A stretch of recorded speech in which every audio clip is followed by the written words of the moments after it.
So, over the past few months, I have been watching the first season of Chowder. It's a show I watched as a kid, like, occasionally. I remember liking it, but it was on Cartoon Network, and I basically only watched SpongeBob on Nick as a kid, so I didn't tune in to Chowder that often. Chowder is a show that seems to have gotten some more appreciation recently. I've seen other YouTube videos talking about how funny the show is, and, I mean, they are not wrong. Chowder, you have to stop yourself from sleep eating. You're our only hope. Hello, what about me? No, you're not in this episode. Chowder is one of the most fourth wall breaking and most surreal cartoons I have ever seen. But something I don't see appreciated quite as much as Chowder's comedy is Chowder's art. Chowder is, in my opinion, one of the best, if not the best, looking cartoon show of all time. And that's what we are discussing today. Hey! So, I'm burnt out from SpongeBob. It's not like I don't like the show anymore or anything, it's still one of my favorite cartoons of all time, but I think I'ma be a lot more invested in the SpongeBob videos I'm making if I'm allowing myself small breaks from the show to talk about other stuff. Like, it would be one thing if I was watching a lot of pre-movie SpongeBob, but for example, in preparation for some of my recent SpongeBob videos, I have watched entire seasons that I don't really enjoy, and that becomes a lot of work. I'ma be back with more SpongeBob content soon, but for now we're doing a little break, and today, Chowder is the break. A dish that will nourish your brain and help it to become smarter, maybe. But be careful, your brain must grow slowly, so only eat a small bit at a... No, Chowder, stop eating! The visuals and world in Chowder is really one of the biggest reasons I keep watching this show.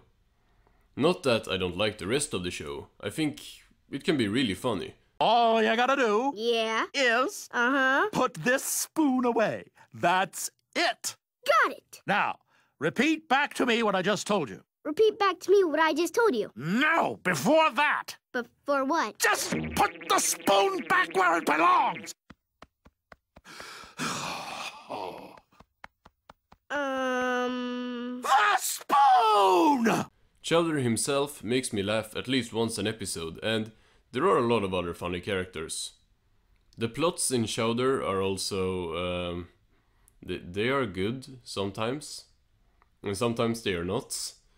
But something I can always count on Chowder for is that it's going to have awesome world building and awesome visuals.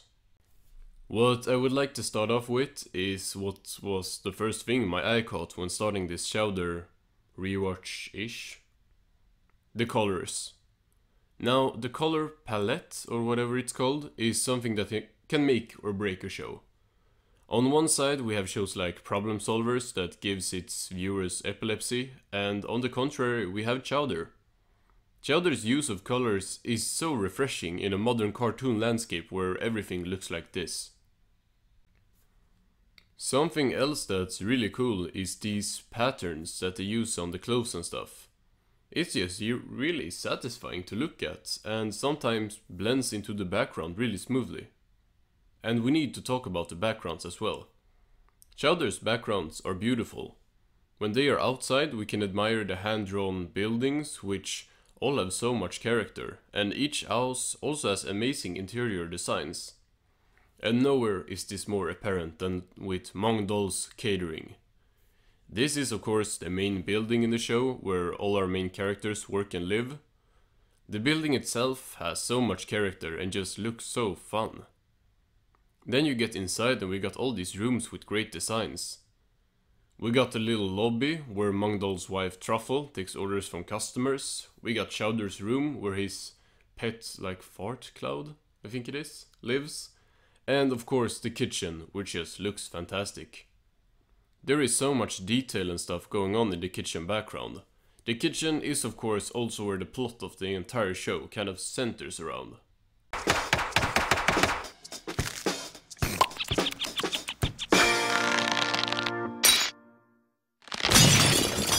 Woo! That is some strong mint. I love it. Well, hello. This is a restaurant, and at the restaurant they cook food. And whereas other shows might just have them cook kind of normal food, Chowder has some of the most outrageous dishes I have ever seen.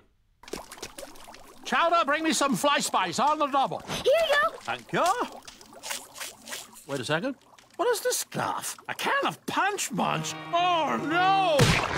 Oh. We have the episode The Fry Cream Man, where Mongdol creates a living ice cream man for Chowder to eat. Then we have the episode where Mongdol milks elephants to get orange juice. Aha!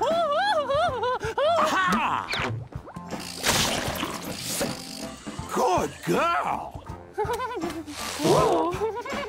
Come on, Duchess. And in addition to this, the intros to different episodes has a different dish cooking in this oven. Most of them are alive. You take the moon and you take the sun. You take everything that seems like fun. If you stand up and then you're done. So come on in, feel free to do some looking. Stay a while, 'cause something's always cooking. Come on in, feel free to do some looking. Stay a while, 'cause something's always cooking, yeah! And all this weird food stuff is really brought to life with live action segments. This show is probably the best when it comes to integrating live action elements into the show.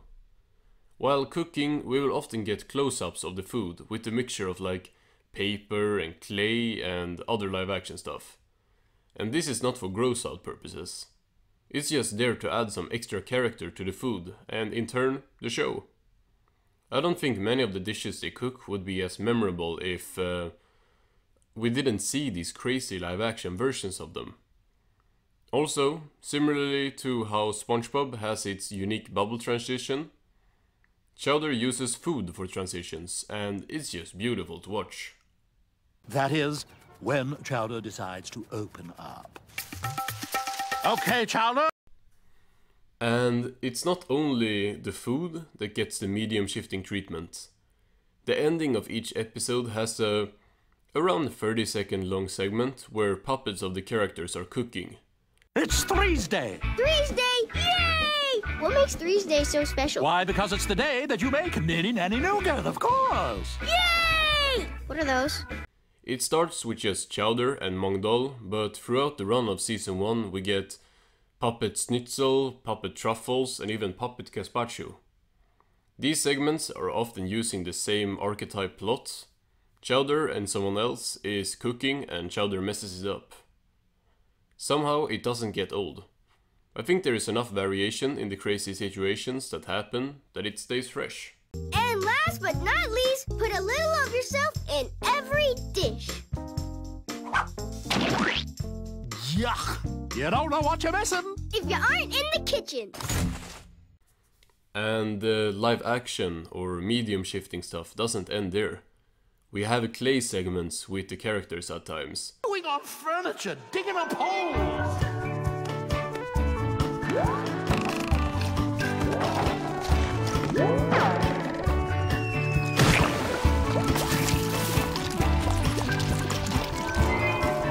We have this weird red troll that pops up occasionally to say a line, and we in general just have a lot of experimentation in the art styles and animation.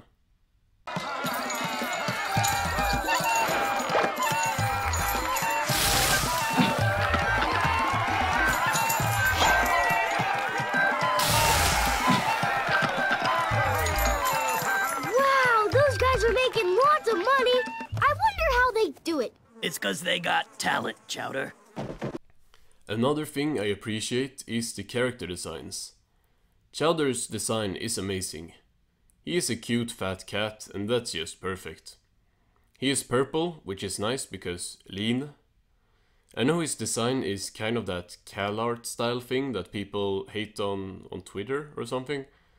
Now, of all the characters using this style, Chowder is by far the best one. And the facial expressions and stuff like that drive like really far away from the basic CalArt style. like, it basically makes it so it doesn't really qualify even as this archetype style, in my opinion. And also, I'd rather have characters looking like this than those terrible, more realistic designs that every show has now. I've always been a way bigger fan of shows with wacky, non-humanoid character designs, and you can see that with my favorite cartoon shows. They look like this, not this. Like I said earlier, it's not only the actual look of the show that keeps me invested. The world building in Chowder is fantastic. Everything in the Marzipan City feels so fun. There are many named characters that populate the city and who are recurring, making appearances in episodes, which makes the world feel more alive. In addition to people like Gazpacho, Gorgonzola and Chestnut, we have the King in the Sky, who is basically a god who controls the wind in episodes.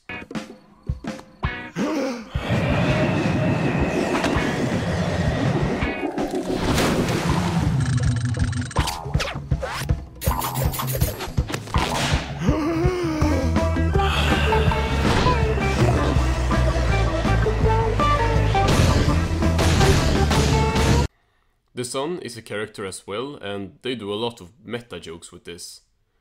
Every location they go to in episodes has so much character, and of course looks great, because, well, Chowder is a show that looks great. So basically, Chowder is very underrated when it comes to its world building and visuals.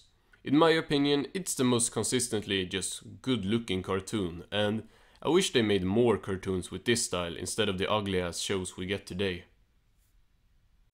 Next week will most likely be a video on another cartoon, and it's one of the other cartoons on the poll I did a while back.